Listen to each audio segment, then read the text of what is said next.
Jangan lupa subscribe YouTube channel Metro TV News dan jangan lupa nyalakan notifikasinya.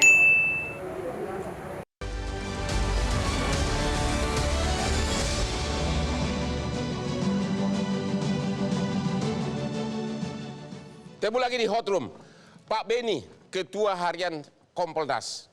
Ada dua pertanyaan. Yang pertama, kenapa sampai hari ini Ibu PC dan Pak Irjen belum diperiksa atau diminta keterangan? Yang kedua, kalau ternyata, Bapak kan polisi senior, kalau ternyata hasil otopsi kedua tidak jauh beda dengan isi akte notaris kesaksian dua paramedik yang menyatakan bahwa selain luka tembak ada juga luka-luka lain. Apakah Bapak setuju bahwa ini memang pembunuhan berencana atau apa? Yang pertama perlu kami sampaikan bahwa di samping kita mengikuti statement di media dari LPSK berkaitan dengan Ibu Putri, kenapa belum ditangani dan sebagainya. Untuk Pak Sambo kami sudah menanyakan ke via tim sus, sudah dimintain keterangan. Sudah? Sudah dimintain keterangan. Sudah dimintai keterangan.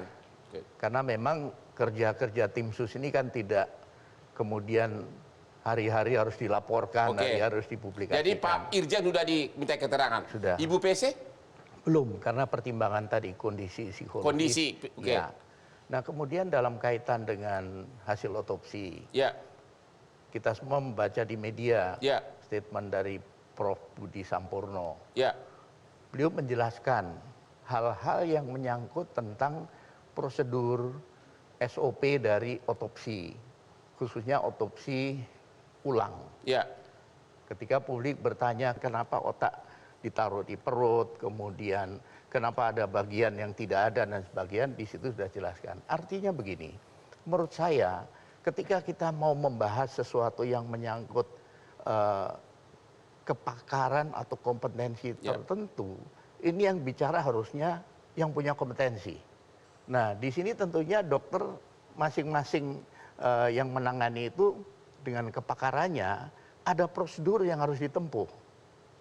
Nah, dalam konteks ini pertanyaannya begini, Pak. Kalau terlepas dari prosedur, kalau hasil otopsi, kalau ya jelas-jelas menyebutkan bukan hanya luka tembak, tapi ada luka lain. Pendapat Bapak bagaimana? Kalau ini hasil otopsi ini, andaikan itu, Pak. Ya, pendapat saya kembali kita pada pernyataan atau pendapat dari pakar forensik. Kemudian untuk mengkaitkan itu kaitannya apakah pembunuhan atau tidak, harus dirangkaikan dengan keterangan saksi. Kami sendiri komunikasi dengan via tim khusus bahwa mereka kerja siang malam, bahkan gelar sampai jam 2 pagi untuk percepatan proses. Marilah kita tunggu, mudah-mudahan dalam waktu tidak terlalu lama sudah akan ada progresnya dan akan diumumkan resmi oleh via. Saya tanya, karena tadi Pak Beni bilang ini percepatan sudah diperiksa ya. Lain tadi saya kira mengutip apa yang dijelaskan oleh Baradae di Komnas. Apakah Baradae sudah diperiksa pro justisia oleh tim khusus itu sampai karena resmi SP2HP-nya nggak ada. Jadi pertanyaan ini harus dijawab secara prosedur hukum. Kalau gitu kita tanya Pak Beni, apa yang Bapak tahu apakah Baradae sudah diperiksa secara pro justisia? Artinya sebagai terlapor di sini. Dan mengakui bahwa dia menembak. Apakah sudah diperiksa? Bagaimana menembaknya? Yang pertama kami ingin sampaikan bahwa keberadaan tim khusus ini yang pertama untuk mendalami apa yang sudah dilakukan ketika proses penyidikan dilakukan oleh pihak Polres. Kemudian naik ke Polda Metro. Pendalaman ini untuk memastikan apakah prosesnya sudah benar sesuai SOP dan sebagainya. Artinya Baradae sudah diperiksa oleh tim khusus ini? Sudah didengar keterangannya. Sudah dengar keterangan. Gimana? Sudah didengar keterangannya berarti apakah itu sudah masuk penyidikan atau penyelidikan? Karena kalau semua yang dijelaskan oleh Pak Beni Mamoto atas nama Kompolnas seolah-olah ini semua diawasi, saya kira kejadiannya nggak berlama-lama kayak begini. Sudah 3 minggu ini semuanya belum jelas. Apa benar Baradae sekarang kembali bertugas normal di kepolisian? Tadi saya konfirmasi ke Pak Beni, tapi biar Pak Beni yang jelaskan. Katanya semua ditarik, yang dari Brimob, yang di bawah Pak Sambo itu di Propam, semuanya ditarik. Karena pertanyaan saya tadi agak agak lebih dari itu pertanyaannya. Saya kira saya kembalikan ke Pak Beni saja, karena saya tidak dapat informasi itu. Tapi sekali lagi saya mau katakan, pengembalian polisi yang sudah jelas-jelas mengaku di depan Komnas, dikembalikan lagi tugas, ini mempertaruhkan nama baik institusi, termasuk juga BRIMOB. Ini problem nih bagi rakyat menurut saya. Karena tembak-menembak ini justru dilakukan oleh orang-orang yang terlatih, orang-orang yang memiliki senjata, dan di rumah pejabat yang sampai sekarang belum terungkap dan tersangkanya belum ada. Oke, Bapak Komnas HAM, Bapak kan sudah interview Brada E. Dalam wawancara mengaku dia yang melakukan penembakan yang menyebabkan terjadi kematian. Apa dia mengaku? Iya, dia mengaku dia melakukan penembakan. Iya. Okay. Karena dia mendengar ada suara jeritan, teriakan ya, dari ibu. Itu versi dia ya, Bang Korban ya. Kemudian dia turun, dia melihat ada Joshua. Ini sekali lagi versi dia. Versi dia oke, terus? Kemudian dia bertanya, kenapa? Ada apa gitu. Malah katanya dia ditembak. Jadi menurut Brada E, dia duluan ditembak oleh almarhum. Betul. Okay. Yang tadi sekali lagi kita katakan ini versi dia.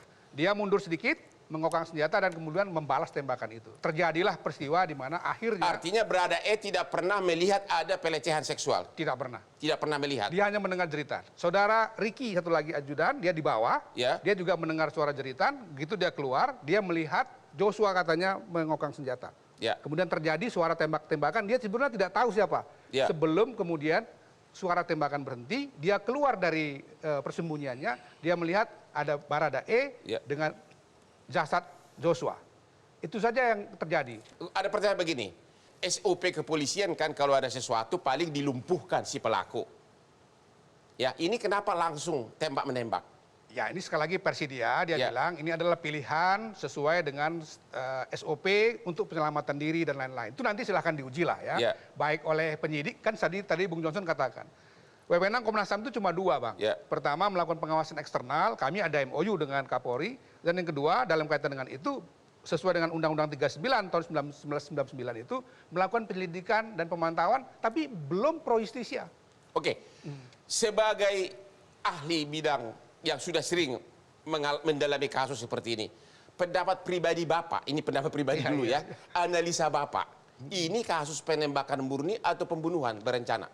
Saya kira kita tidak bisa berspekulasi, kita harus buktikan itu dengan tambahan dukungan bukti lain. Kami sudah minta misalnya jalur komunikasi mereka ya, tapi sampai hari ini baru diberikan seldam. Oke. Dalam minggu ini mereka janji lagi nih, tadinya kan harusnya hari ini ya, tapi kemudian diundur ke Jumat. Kalau benar terjadi tembak-menembak, kenapa katanya ada tembakan dari belakang kepalanya Brigadir J? Apakah Komnas HAM nggak sampai mendalami seperti itu? Belum. Karena nanti kita bertahap ya. Pertama kita mendalami CCTV dulu sekarang ini. Minta kepada Polri ya untuk membuka CCTV ini rusak kenapa? Karena ada perbedaan. Soal peluru masuk dari belakang kan semua sudah menjadi rahasia umum. Ya, kan apakah Komnas HAM tidak bertanya kalau terjadi tembak-menembak begini berarti kan depan sama depan? Ya. Kok bisa peluru masuk dari belakang kepala? Apakah ada orang lain? Bukan, menurut dia, sekali lagi menurut Barada E, setelah tersungkur, maka dia tembak lagi. Begitu. Dengan orang yang sudah tersungkur pun ditembak? Iya, soal nanti itu benar apa tidak berdasarkan SOP. Seandainya peristiwa itu benar, nanti silahkan di... Jadi apakah Komnas HAM bertanya, berarti memang benar-benar ada niat menghabiskan nyawanya? Karena udah tersungkur masih ditembak? Menurut dia, dalam situasi dia mempertahankan keselamatan dirinya. Itu kan jawaban dia. Oke. Kita belum sederhana saja. Apa tanggapan Anda gimana? Gimana? Apa memang betul dia nembak? Belum saya tentu, juga kaget ini kan. Kami mengajukan prarekonstruksi. Nggak didengar-dengar. Seolah-olah ini apa yang dijelaskan oleh Komnas ini prarekonstruksi atau konstruksi. Sementara Pak Beni Mamoto bilang ini semua nanti ujungnya ke pengadilan. Lah kalau mau ke pengadilan aja, barang buktinya juga dulu harus disita, diproses dulu ke forensik, kemudian dimintain BAP dari ahli, ya kan? Baru dimajukan menjadi berkas dan itu semua diteliti oleh kejaksaan apakah ini P21 nanti diterima atau tidak, baru dibuat penuntutannya.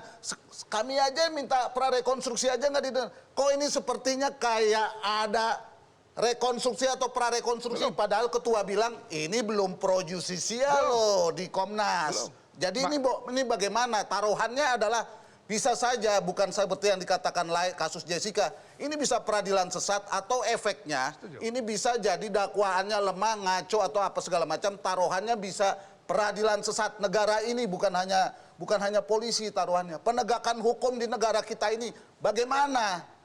Mana di Komnas HAM? Jadi Bang Hotman ya, seperti tadi saya katakan. Jadi itulah dia fakta yang baru bisa kita dapatkan. Ya. Karena itu pertanyaan pertama, kalau saya mau bertanya dengan pertanyaan yang katakanlah investigatif, apakah benar CCTV-nya rusak? Itu harus dijawab. Ya. Yang kedua, kalau dia memang benar rusak misalnya, apakah dia rusak secara alami saja, misalnya karena mungkin sudah tua atau apa, atau ada yang merusak? Kan itu harus dijawab. Nah, kemudian yang berikutnya adalah soal alat-alat komunikasi yang lain yang harusnya tadi diberikan pada hari ini di Komnas HAM, tapi akan diundur pada hari Jumat. Ini akan menjawab semua. Oke, kita istirahat dulu dan kembali setelah yang berikut ini.